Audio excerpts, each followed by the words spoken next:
já mostra que a responsabilidade não é apenas dos competidores, treinadores, árbitros, espectadores. Vamos dizer que o time de futebol, o time de voleibol, o time de basquete, os jogadores, eles fazem o fair play, eles seguem as regras, eles respeitam. Aí tinha treinador que não. Então eles incluíram agora os treinadores. Ah, os árbitros também não eram corretos. Então estenderam o fair play até os árbitros. Ah, mas fazia. Quem fazia o fair play? Os jogadores, os treinadores, os árbitros e os torcedores não. Então aí estendemos o fair play para os torcedores, espectadores, tá bom? Que justamente tem que ser o quê? Um comportamento de tolerância, tá? Então o fair play ele envolve também a modéstia e a elegância na derrota, assim como a generosidade na criação de sinceras e duradouras relações humanas.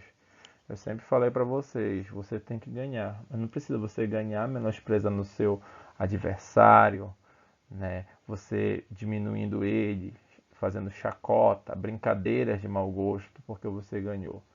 E você ter elegância na derrota. Olha, eu comentei essa semana que aconteceu no Campeonato Paulista.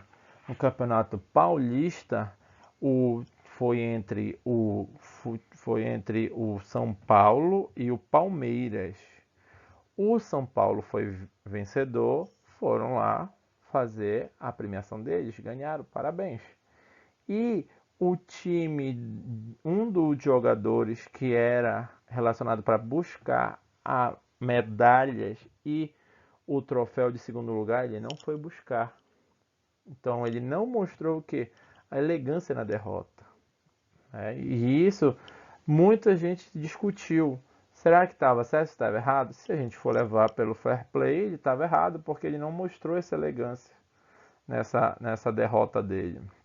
E também tem que ter o respeito, né, entre os árbitros e atitudes positivas, tentando colaborar que este, né, em todo momento. Então você, como ele falou naquela vez, vocês lembram daquele jogo em que o árbitro marcou no ângulo, né, ele olhando de longe, ele viu que era pênalti, mas o jogador, ele percebeu que ele caiu sem ser tocado por outro time. Ele foi lá, chegou e disse: ó, não marca esse pênalti que você está errado, não está correto você marcar.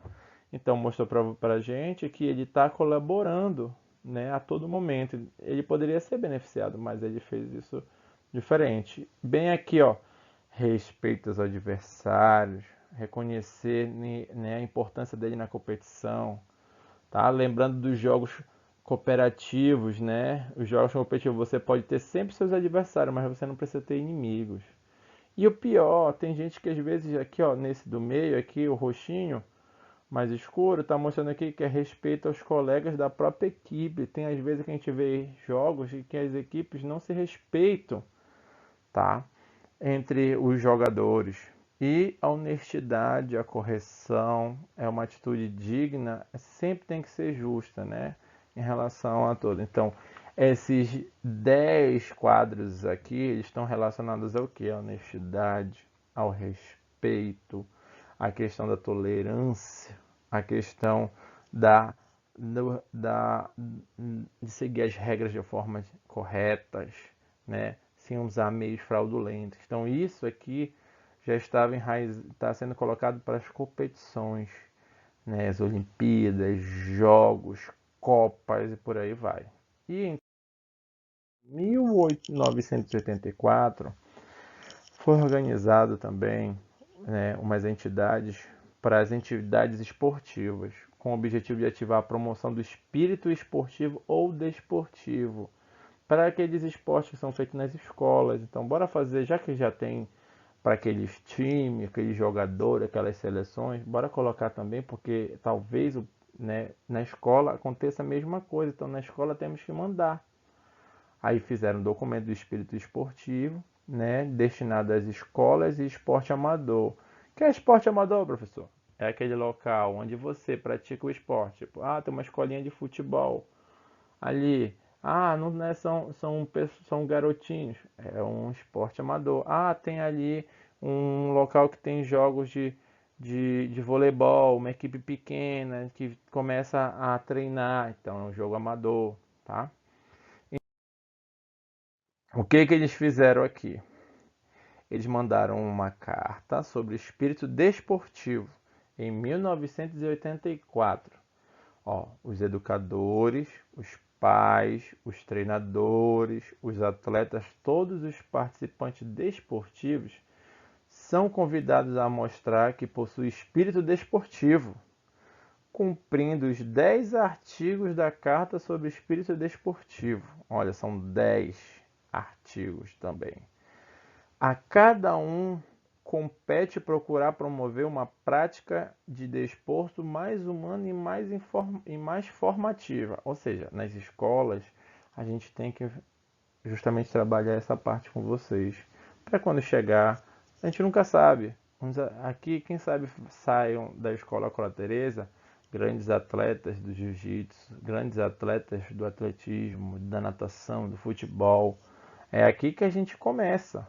Então, se você demonstrar esse espírito desportivo desde essa época, vai mostrar que você vai ser um grande exemplo também quando chegar nas Olimpíadas, tá?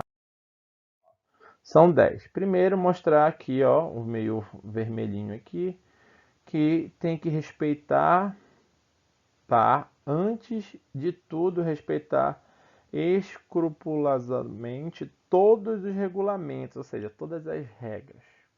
Isso aqui é para um torneio que vai ter entre municipal, então todo mundo tem que respeitar. Segundo aqui, mostrar o espírito desportivo e aceitar todas as decisões dos árbitros, sem nunca pôr em causa a honestidade. Por exemplo, você sempre está vendo que o árbitro que está seguindo as coisas certas, você sempre tem que receber, aceitar. Mostrar que o terceiro meio verde, ó, mostrar que o espírito desportivo respeita os árbitros do jogo. A presença deles é indispensável para qualquer competição. Então isso já mostra que você tem um espírito desportivo. Mostrar que o espírito desportivo, esse azulzinho aqui da ponta, olha só, o laserzinho passando. Significa para os árbitros reconhecer bem todas as regras e aplicá-las com imparcialidade. Opa, essa daqui, por exemplo. Vai que eu sou sou professor de vocês, né? Aí eu vou apitar um jogo, aí lá eu conheço, vamos dizer, o pai, eu conheço a mãe do Júnior, que é a professora Cristina. Aí o Júnior vai lá e pá, faz uma coisa errada. E ele tem que levar cartão amarelo. Aí mas eu conheço a professora Cristina, será que eu vou marcar esse cartão amarelo? Não. Aí eu lembro do que? Do espírito desportivo, né? E esportivo, eu vou lá e pá, cartão amarelo pro Júnior. Por quê? Porque o Júnior não posso deixar passar só porque eu conheço a mãe dele. Posso também conhecer a mãe da Késia. Aí lá na Késia, vai lá, ela pega. Eu não vou marcar cartão vermelho para Késia porque eu conheço a mãe dela. Não.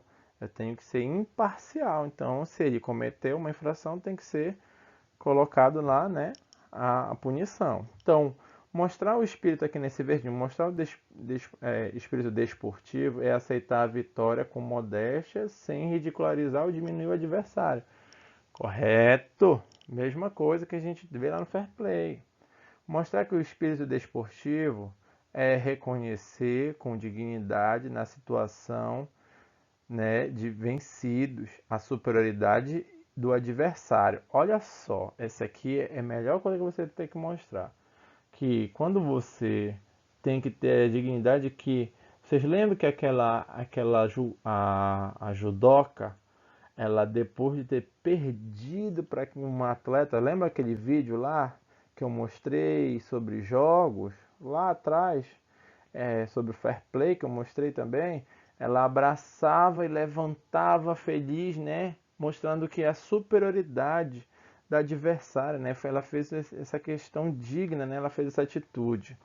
A outra é mostrar que o espírito desportivo é ser digno em todas as circunstâncias, é demonstrar controle sobre si próprio, desculpa. e recusar utilizar qualquer situação de violência física ou verbal,